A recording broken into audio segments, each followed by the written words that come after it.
आताची महत्त्वाची बातमी आपण माढा लोकसभा मतदारसंघातून पाहतोय। माळशिरस तालुक्यात धनगर समाजात मोठी फूट पडलेली आहे। धनगर समाजाच्या एका बैठकीत उत्तम जानकरांच्या जागी रणजितसिंह नाईक निंबाळकर यांना पाठिंबा देण्याचा निर्णय घेण्यात आलाय।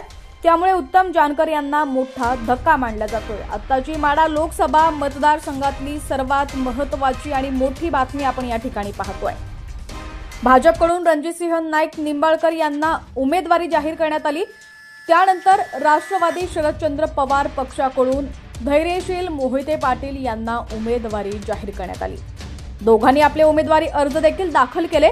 मात्र उत्तम जानकर यांनी तुतारीला म्हणजेच धैर्यशील मोहिते पाटील यांना पाठिंबा देण्याचं जाहीर केलेलं आहे।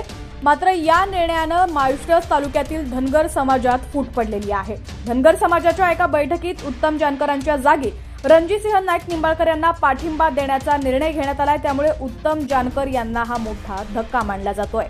या ठिकाणी डॉक्टर अप्पासाहेब देशमुख काय म्हणतायत पाहूया। तुमच्या गटाची बैठक पार पडली, काय निर्णय बैठकीत? आज जवळपास माळशिरस तालुक्यातल्या धनगर समाजाच्या 40 गावातले 40 ते 45 गावातले प्रमुख लोक उपस्थित होते आणि ही बैठक आज माळशिरस शहरामध्ये पार पडली। तर धनगर समाजाच्या प्रमुख नेत्यांच्या बैठकीमध्ये एकच निर्णय झाला की मोहिते पाटील आणि उत्तमराव जानकर हे दोन एकमेकाचे विरोधक एकत्र आले आणि त्या एकत्र येण्यानं त्यांना असं वाटलं की माळशिरस तालुक्यामध्ये खूप मोठी एकत्र येण्यानं पोकळी निर्माण होईल।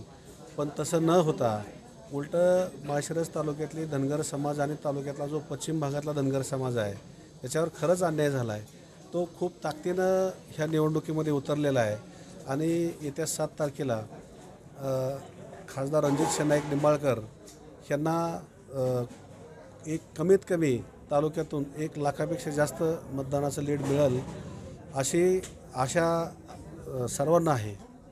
पाठिंबा तुम्ही आज सगळ्या धनगर समाजाने दिलेला आहे? टोटल धनगर समाजाच्या सर्व गावातल्या नेत्यांनी पुढाऱ्यांनी त्या माळशिरस तालुक्यातले जे काही धनगर समाजाचे प्रमुख गाव आहेत त्या गावाचे सरपंच असतील, डेप्युटी सरपंच असतील, पोलीस पाटील असेल, तर ह्या सर्व लोकांनी त्या गावातले गावगाड्यातले जे प्रमुख असतात त्या सर्व लोकांनी आज रणजितसिंह नाईक निंबाळकर यांना पाठिंबा दिलेला आहे आणि त्यांचं खूप ताकदीनं काम करू असं सांगितलेलं आहे।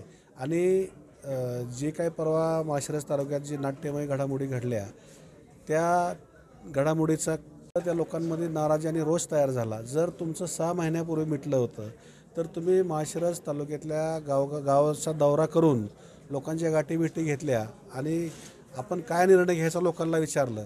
पण तुमचं 6 महिन्यापूर्वी ठरलं होतं तर मग तुम्हाला लोकांच्या गाठीभेटी घेण्याचं कारण काय होतं, दौरा करण्याचं कारण काय होतं? म्हणजे घोर फसवणूक धनगर समाजाची आज या ठिकाणी काही मंडळींनी केलेले आहे। त्यांना त्यांचं उत्तर येत्या 7 तारखेला मिळेल। आतापर्यंत उत्तम जानकर यांना धनगर समाजाने असेल किंवा इतर मोहिते पाटील विरोधकांनी ताकद दिली आहे, त्याचा पश्चाताप कुठतर झाला असं वाटतंय? 100% वाटतंय।